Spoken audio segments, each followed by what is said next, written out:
Bawaslu Pesawaran menyelenggarakan kegiatan deklarasi Pilkada Damai, pemilihan Bupati dan Wakil Bupati Kabupaten Pesawaran tahun 2020. Dengan tema Tanpa Money, Politik Tanpa COVID-19 di Gedung Museum Transmigrasi Lampung pada hari Jumat tanggal 25 September tahun 2020.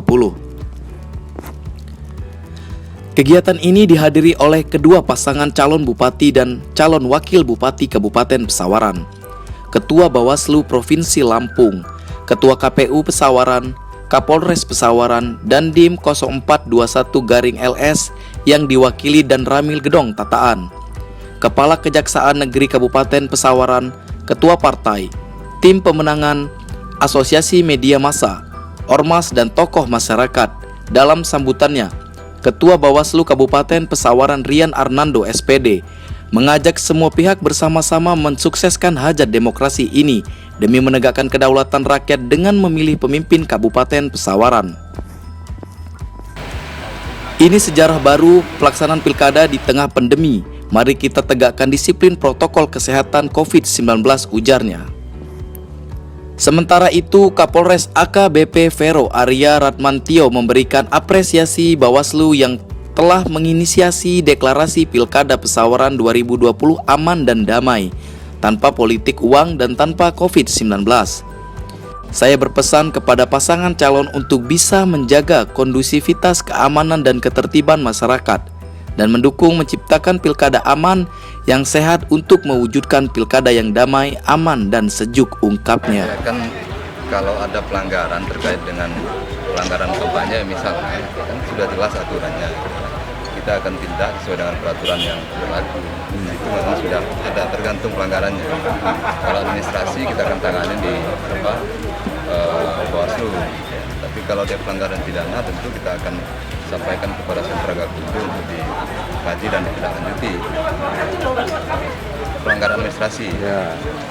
Pelanggaran administrasi itu biasanya terkait dengan bahan kampanye yang disalahin atau APK, peraga kampanye.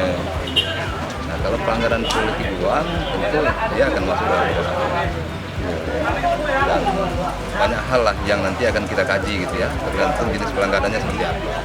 Nanti kita akan kaji apakah dia masuk administrasi atau masuk pidana. Kalau dia pidana terhadap itu, kalau dia administrasi itu akan dilakukan penindakan di Bawaslu.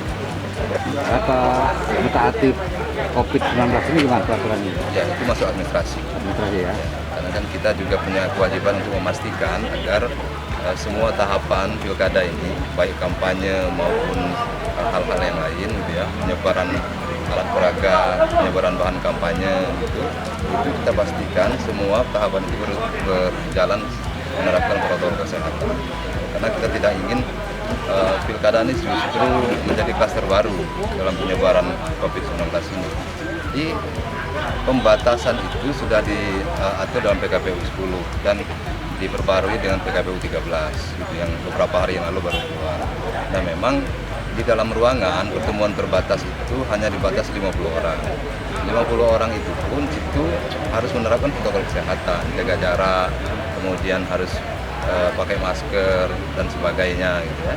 Karena kalau dia jumlahnya itu 50 orang tapi tidak menerapkan protokol kesehatan, tentu itu masuk juga pelanggaran ya. Nah, kemudian ada peraturan yang baru yang diatur di dalam PKPU 13 itu tidak boleh lagi melakukan kegiatan-kegiatan seperti rapat umum, mengumpulkan orang di dalam jumlah yang besar di lapangan ya.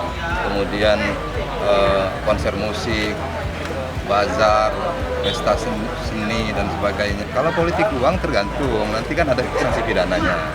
Nanti Gakumdu itu kalau misalnya terpenuhi unsur pidananya, maka itu akan dilimpahkan Gakumdu ke kejaksaan dan kepolisian untuk dilakukan proses penanganan secara hukum pidana.